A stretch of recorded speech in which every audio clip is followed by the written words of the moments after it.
Hi అందరికీ. ఎలా ఉన్నారు అందరూ? బాగున్నారా? మేము కూడా చాలా బాగున్నాం. Welcome back to our channel. ఈ రోజుటి వీడియోలో నాది, వర్ణిక ఇండియా ట్రిప్ గురించి అన్ని డీటెయిల్స్ మీతో షేర్ చేసుకుంటాం. మెయిన్‌గా మేమిద్దరమే ఎందుకెళ్తున్నాం, దిలీప్ అండ్ వివాన్ ఎందుకు రావట్లేదు, అండ్ ఆల్సో పాపతో జర్నీ ఎలా అయింది, ఎన్ని కష్టాలు పడ్డాను అన్నీ మాట్లాడుకుందాం. Let's get into the video. So నేను అరౌండ్ థాంక్స్ గివింగ్ టైమ్‌లో ఇండియాకొచ్చాను. సో ఆ వీక్ అంతా వివాన్‌కి హాలిడేస్ ఉండే. ఇద్దరిని ఇంట్లో పెట్టుకొని ప్యాకింగ్ చేసుకోవడం చాలా కష్టమైపోయింది. అసలు ఎలా ఎంగేజ్ చేయాలో అర్థం కాలేదు. దానికి తోడు వింటర్ బయటికి ఎక్కడికి పంపించలేము. సో ఆ టైంలో నేను వివాన్‌కి లెగోస్ కొనేసాను అనమాట. 2-3. మేము యూజువల్‌గా అంత ఆఫెన్‌గా టాయ్స్ అయితే కొనివ్వం గానీ, ఆ టైంలో నాకు ఇంకేం ఆప్షన్ కనిపియలే టు కీప్ హిమ్ బిజీ. లేకపోతే గంటలు గంటలు టీవీ చూస్తూ ఉండిపోయేవాడు. మాకున్నవి 3 సూట్ కేసులే కాబట్టి ప్యాకింగ్ అంతా అయిపోయింది. ఇది ముందు రోజు రాత్ర అన్నీ తీసి బయట పెట్టుకున్నాం. నాకు కంటి ముందు అన్నీ కనిపిస్తే నేనేం మర్చిపోను అని కాన్ఫిడెన్స్ ఉంటుందనమాట. లక్కీగా నేను, వర్ణికనే వెళ్తున్నాం కాబట్టి ఫ్రిడ్జ్ క్లీన్ చేయడము, ఇల్లంతా సదరడం ఈ పని చేయకుండానే వెళ్ళగలిగాను. బికాజ్ దిలీప్ అండ్ వివాన్ ఉంటారు కాబట్టి దిలీప్ వచ్చాక చేసుకోవచ్చు. పప్పు ఇంకో పక్కనేమో రైస్ పెట్టింది జాబులి ఫర్ పులిహోర. వరు ఏమో ఇక్కడ వాకర్లో వెళ్తుంది.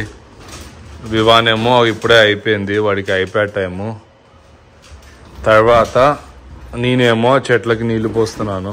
ఏం కావాలి ఇంకా లాస్ట్ మినిట్. నిన్న బేబీ ఫుడ్ ఫస్ట్ వద్దనుకున్నా కానీ మరి దానికి ఏం పెడతాము, ప్యూరే పెట్టకపోతే. సో ఏదో ఒకటి జస్ట్ ఉంటుంది కాబట్టి ఒక 3 to 4 ప్యూరేస్ తీసుకున్నాను. అండ్ ఆల్సో బాటిల్ వైప్స్ కూడా తేవాలి, మిల్క్ బాటిల్ వైప్స్.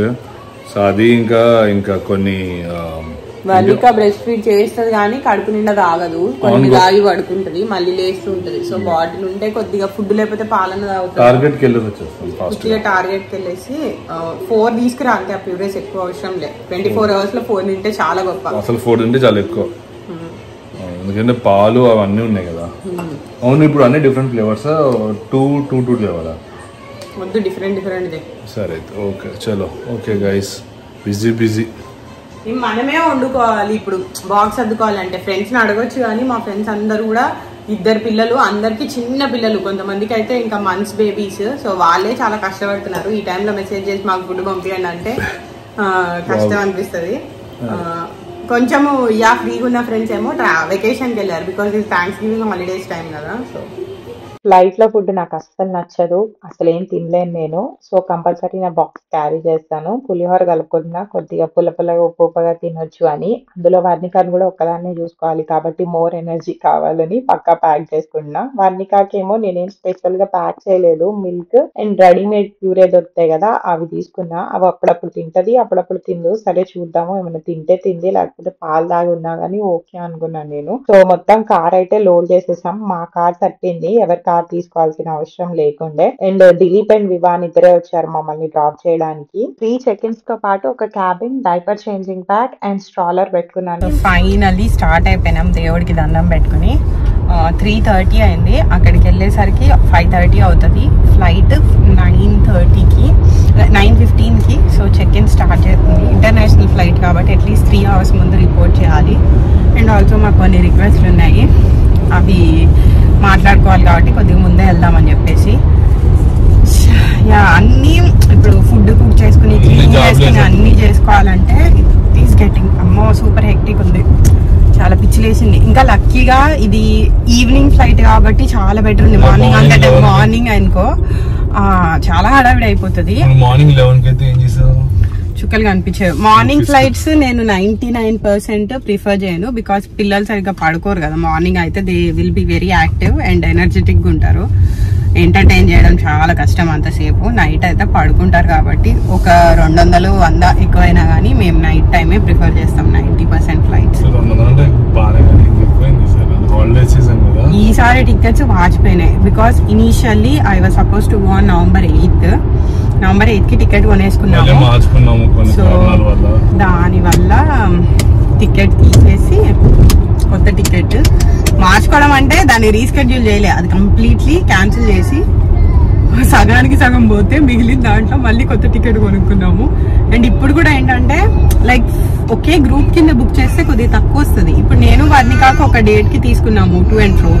దిలీప్ వాళ్ళ రిటర్న్ మళ్ళీ మ్యాచ్ అవుతూ రావాలి. సో దట్ వాజ్ ఒక ట్రిక్కి. ఎంత పర్మిటేషన్స్ కాంబినేషన్స్ చేసి టికెట్లు కొన్నానో నాకే తెలుసు. నేను Vivaan is drawing, Varnika is busy. కాసేపు ముందు కూర్చున్నా, కొంతసేపు నాకు వర్ణికాని పడుకోబెట్టడానికి వెనక్కి వెళ్ళాలి. Let's see. So airport time కి రీచ్ అయ్యాము. కొంచెం ట్రాఫిక్ ఉండే but still we made it early. Check in అయిపోయింది. మా ఫ్రెండ్స్ వచ్చారు సెండ్ ఆఫ్ ఇవ్వడానికి. సో ఇక్కడ కొన్ని ఇంపార్టెంట్ విషయాలు మాట్లాడుకుందాం. ఫస్ట్ వచ్చి నేను వర్ణికానే ఎందుకు ట్రావెల్ చేస్తున్నాం, వివాన్ అండ్ దిలీప్ ఎందుకు ట్రావెల్ చేయట్లేదు. 3 మెయిన్ రీజన్స్. ఫస్ట్ రీజన్ వచ్చి Vivaan school. Even though Vivaan is just going to Kinder garden, okay stretch లో 8 to 9 weeks ఆఫ్ తీసుకోవడం is not a very good idea. School కి మన మీద బ్యాడ్ ఇంప్రెషన్ పడుతుంది అండ్ వచ్చాక చాలా ఇవ్వాల్సి రావచ్చు. దానికి తోడు వివాన్ ఇప్పుడున్న క్లాస్ అండ్ టీచర్ కాకుండా వేరే క్లాస్ లో పడే ఛాన్సెస్ కూడా ఎక్కువ ఉన్నాయని చెప్పారు. సెకండ్ వచ్చి దిలీప్ కి వర్క్ ఫ్రమ్ హోమ్ ఆప్షన్ లేదు. సో వెకేషన్స్ వర్ణిక పుట్టినప్పుడు కూడా యూజ్ చేసుకున్నాం కాబట్టి ఎక్కువ లేవు యూజ్ చేసుకోవడానికి. థర్డ్ వచ్చి నేను మా తమ్ముడు వాళ్ళ బాబు బార్సాలు అటెండ్ అవుదాం అనుకున్నా అండ్ అమ్మ వాళ్ళతో కొంచెం రిలాక్స్డ్ టైం స్పెండ్ చేయొచ్చు నేను ముందు వస్తే. ఒక్కసారి దిలీప్ వస్తే అంత హడావిడైపోతుంది, ఎక్కువ ప్లాన్స్ ఎక్కువ తిరగడం ఉంటుంది కదా. మనం ముందెళ్తే మోర్ రిలాక్స్ అవ్వచ్చు, టైం అంతా మా ఇంట్లో బాగా హ్యాపీగా స్పెండ్ చేయొచ్చు, మా తమ్ముడు వాళ్ళ బాబుతో కూడా కొంత టైం స్పెండ్ చేయొచ్చు అని చెప్పేసి నేను ముందెళ్దాం అనుకున్నానే కానీ వివాన్ని వదిలి వెళ్ళడం అస్సలు ఈజీగా లేకుండే. నాకు చాలా మిస్ అయ్యాను వాడిని. అందులో నేను వచ్చిన 1 week కి వాడు సిక్ అయ్యాడు. స్టెప్ అండ్ ఫ్లూ వచ్చింది వాడికి, చాలా సిక్ అయ్యాడు. నాకు ఎంత బెంగ అనిపించిందో, ఎంత మిస్ అయ్యానో వాడిని నేను మాటల్లో చెప్పలేను. But there was a small part of me that felt relieve because Varnika అక్కడ ఉండుంటే వివాన్ తో పాటు డెఫినెట్లీ అది కూడా సిక్ అయ్యేది. అది నాతో పాటు ఇక్కడ ఉంది కాబట్టి ఓన్లీ వివాన్ సిక్ అయ్యాడు and Dilip best care Vivaan కి ప్రొవైడ్ చేశాడు. వివాన్ రికవర్ అయ్యి హ్యాపీగానే ఉన్నాడు. వాడు ఎప్పుడు ఏడుస్తూ ఫోన్ లో అమ్మ నేను మిస్ అవుతున్నా అని అన్నదే లేదు. దిలీప్ అంతా బాగా చూసుకున్నాడు వాడిని. ఆబ్వియస్లీ నాకైతే ప్రతి ఒక్కరు ఇండియా వచ్చాక అవునా చిన్న బాబుని వదిలేసి వచ్చారా, ఎలా వచ్చారు అంటే నేను బయట ఎక్కడ వదిలేసి రాలేదండి, వాళ్ళ నాన్నతో వదిలేసి వచ్చాను.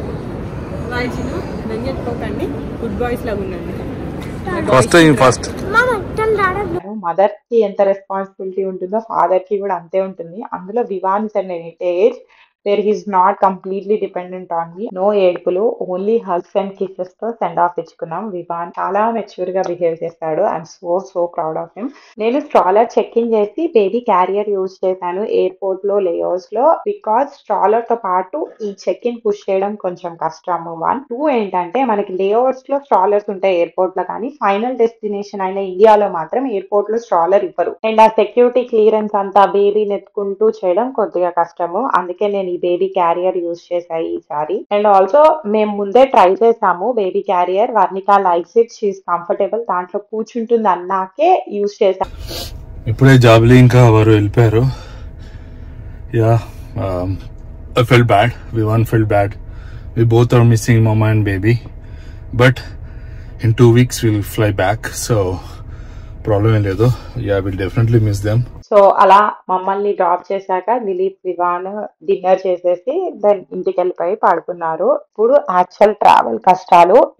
నాకు ఎలోన్ గా కిడ్ తో ట్రావెల్ చేసే ఎక్స్పీరియన్స్ ఉంది. వివాన్ని నేను తీసుకెళ్లాను ఒక 2 times చిన్నగా ఉన్నప్పుడు, ఇదే ఏజ్ లో తీసుకెళ్లాను ఇన్ఫాక్ట్. కానీ వర్ణికతో ట్రావెల్ చేయడం చాలా చాలా కష్టమైంది. అండ్ వర్ణికాని బ్లేమ్ చేయలేము, ఎయిర్లైన్స్ మిస్టేక్ ఎక్కువ ఉంది. నేను అన్ని డీటెయిల్ గా కవర్ చేస్తా. ఫస్ట్ అయితే నేను ఇన్ఫ్లేటబుల్ క్యారీ చేశాను. ఇది అమెజాన్ లో కొనుక్కున్నా, కింద లింక్ ఇస్తాను. వేస్తే బెడ్ లాగా అయిపోతుంది అండ్ చిన్నపిల్లలు కంఫర్టబుల్ గా పడుకోవచ్చు. సో నేను చెప్పాను కదా మాకు ఎయిర్లైన్స్ దగ్గర రిక్వెస్ట్ ఉందని. ఈ టికెట్ మేము 2 weeks ముందు బుక్ చేసుకున్నాం. సో నాకు బ్యాసినేట్ దొరకలేదు అనమాట. నేను కాల్ చేసి ముందు అడిగినా కానీ దొరకలేదు. సరే మాకు ఫస్ట్ రో సీట్స్ అన్నా ఇవ్వండి, ఎక్స్ట్రా కాల్ లో ఫస్ట్ రో ఇవ్వలేము, బట్ మీరు బేబీతో ట్రావెల్ చేస్తున్నారు కాబట్టి మీకు డిఫాల్ట్ గా చెక్ ఇన్ చేసినప్పుడు ఫస్ట్ రో సీట్ కంపల్సరీ వస్తుంది అని చెప్పింది అనమాట. సరే ఎయిర్పోర్ట్ కి కొంచెం ముందు వెళ్ళాం కదా, చెక్ ఇన్ చేసేటప్పుడు అడిగా ఫస్ట్ రో సీట్ కావాలి, ఆర్ఎల్స్ పక్కన ఎంటీ సీట్ కావాలి, ఆర్ఎల్స్ ఐల్ సీట్, ఈ మూడిట్లో ఏదో ఒకటి కావాలి అని. మంది మీ పక్కన ఎంటీ పెడుతున్నా, బ్లాక్ అయి ఉంది, ఎవరు రారు, మీ సీట్ విండో మీ పక్కన ఖాళీ ఉంటుంది అని చెప్పి నేను 10 సార్లు అడిగాను ఎవరైనా వస్తారా అండి. లేదండి బ్లాక్ చేశాను ఎవరు రారు అని చెప్పింది. సరే బోర్డింగ్ స్టార్ట్ అయ్యాక చూస్తే నా పక్కన సీట్ ఎంటీ లేదు, నా పక్కన ఇంకొక పర్సన్ వచ్చారు. నాకు ఫ్యూజులు లేచిపోయాయి. ఏడుపు ఒక్కటే తక్కువ నాకు లిటరల్లీ. విండో సీట్ లో బేబీని పెట్టుకుని ఎలా కూర్చుంటామండి? పాప ఏడ్చింది అనుకో, మనము కన్సోల్ చేయడానికి కూడా గబుక్కుని ఇట్లా ఊపడానికి ప్లేస్ ఉండదు, ఎత్తుకుని అటు ఇటు నడవడానికి ప్లేస్ ఉండదు. నాకెంత ఇన్కన్వీనియంటో నా పక్కన కూర్చున్న ఇద్దరికి కూడా అంతకన్నా ఎక్కువ ఇన్కన్వీనియంట్ గా ఉంటుంది హోల్ జర్నీ. ఎయిర్లైన్స్ ఎంత కమర్షియల్ అయిపోయినాయంటే అంత కమర్షియల్ అయిపోయినాయి. బేబీకి టికెట్ చార్జ్ చేస్తారు అండ్ ఆల్సో ఫ్యాసినేట్స్ లిమిటెడ్ ఉన్నాయి, సో అందరికి దొరకకపోవచ్చు. బట్ స్టిల్ నీకు ఫస్ట్ రో సీట్ ఇవ్వరనమాట. నువ్వు అవి కూడా మళ్ళీ ఎక్స్ట్రా డబ్బులు పెట్టుకుని చెక్ ఇన్ ఆన్లైన్ లో చేసినప్పుడు ఆ సీట్స్ కొనుక్కోవాలి. లేకపోతే వాళ్ళు ఎవరు కొనుక్కుంటే వాళ్ళకి ఇచ్చేస్తారు. మీరు లాస్ట్ మినిట్ లో అక్కడికి వెళ్ళి అడుగుదాము బికాస్ బేబీతో ట్రావెల్ చేస్తున్నారు కాబట్టి మనకి ఇవ్వచ్చు అని అనుకోకండి, ముందే కొనుక్కోండి నా సజెషన్. నాకు లక్కీగా నిజంగా దేవుడి కృప వల్లే నా ముందు రోలో సెంటర్ సీట్ ఖాళీ ఉండే. నాది థర్డ్ రో కాబట్టి సెకండ్ రోలో. నేను విండో సీట్ ఆయనని అడిగాను, మీరు వెనక్కి వస్తారా అండి, నేను ముందు వస్తాను, నాకు ఆ ఎంపీ సీట్ ఉంటుందని. ఆయన రానన్నాడు. ఆయన సీట్ లో ఏమీ చేంజ్ లేదు, సెకండ్ రో నుంచి థర్డ్ రో అంతే, ఏం డిఫరెన్స్ లేదు. కానీ నా పక్కన ఆయన వెరీ వెరీ కైండ్ ఎనఫ్, ఆయన అన్నారు నేను వెళ్తానమ్మా నువ్వు ఈ సీట్ ఎంటీ తీసుకో అని చెప్పి ఆయన థర్డ్ రో నుంచి సెకండ్ రోకి వెళ్తే నాకు నా పక్కన సీట్ ఖాళీ దొరికింది. ఇదంతా కూడా నేను లిటరలీ ఫైట్ చేశాను. ఫ్లైట్ టేక్ ఆఫ్ అవ్వక ముందే నేను మాట్లాడుకుని అందరినీ అడిగి నేను కూర్చున్నాను. ఎయిర్ హాస్టెస్ నాకు ఎంత కూడా హెల్ప్ చేయలేదు, తను మాట్లాడలేదు, తను అడగలేదు, రిక్వెస్ట్ చేయలేదు. నేనే 4-5 అడిగి ఈ సీట్ సంపాదించుకున్నాను అని చెప్పొచ్చు. ఇదనే కాదు, ఫ్లైట్ లో వన్స్ వర్ణిక పడుకుంది, నాకు బాత్రూమ్ కి వెళ్ళాలి, అది దొరుకుతుంది కదా, సో పక్కన ఎవరైనా నుంచోవాలి ఒక నిమిషం.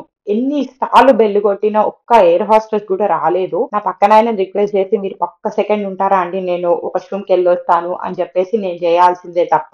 ఎన్నిసార్లు బెల్ కొట్టినా కానీ ఎయిర్ హాస్టెస్ నుంచి నో రెస్పాన్స్. వాటర్ ఇవ్వడానికి కూడా, సీటింగ్ ఇస్తాం కదా, దాహం వేస్తుంది, వాటర్ అడిగితే తేరు. అసలు ఎంత దరిద్రమైన సర్వీసో.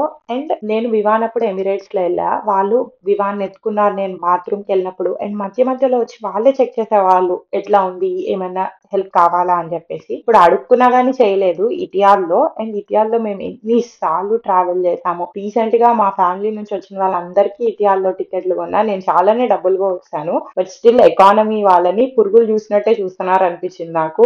బిజినెస్ క్లాస్ అయితేనే నీకు maybe special treatment, special attention provide చేస్తారేమో. Sorry for the rant, but నేను చాలా చాలా ఫ్రస్ట్రేటెడ్ అండ్ డిసప్పాయింటెడ్ గా ఉండే జర్నీతో. And this is my last time travelling with Etihad. Next time ఒక 100 ఎక్కువైనా కానీ నేను వేరే ఎయిర్లైన్స్ లో కొనుక్కుందాం టికెట్ అని చాలా గట్టిగా ఫిక్స్ అయిపోయాను. And also special thanks to all my followers and subscribers. నన్ను చూసి గుర్తుపట్టి ఎయిర్పోర్ట్ లో వచ్చి హాయ్ చెప్పడమే కాక ఇన్ఫాక్ట్ హెల్ప్ చేద్దామని చెప్పి ట్రై చేశారు. చాలా మంది లగేజ్ తోయాలా అండి, లేదా బ్యాగ్ అలా అండి, పాపని ఎత్తుకోనా, మీరు వాష్రూమ్ కి వెళ్ళి వస్తారా, ఇలా చిన్ని చిన్ని హెల్ప్లు ఎంత మంది చేశారు. అండ్ వాళ్ళ వల్లే నేను జర్నీ కంప్లీట్ చేయగలిగాను. అండ్ ఫైనల్లీ ల్యాండ్ అయిపోయాను హ్యాపీగా. అమ్మ నాన్న వచ్చారు వర్ణికాని ఎత్తుకుని. వాళ్ళు వచ్చి 20 days 30 days అయింది, బట్ వర్ణికాని బాగా మిస్ అయ్యారు. రాగానే సిక్ అయ్యారు కూడా ఇద్దరు. దేవర్ వెరీ ఎక్సైటెడ్. అండ్ వాళ్ళు గుర్తుపట్టింది అనుకుంటా, డైరెక్ట్ జంప్ చేసింది నా దగ్గర నుంచి వాళ్ళ దగ్గరికి. ల్యాండ్ అయిన డే నైట్ మా తమ్ముడు వచ్చాడు, వర్ణికాని చూడాలని చెప్పి వచ్చాడు. వాడు చాలా busy,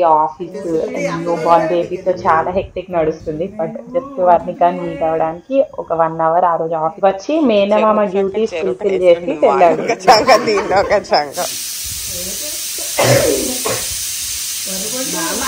Mama, oh, what is that, Mama?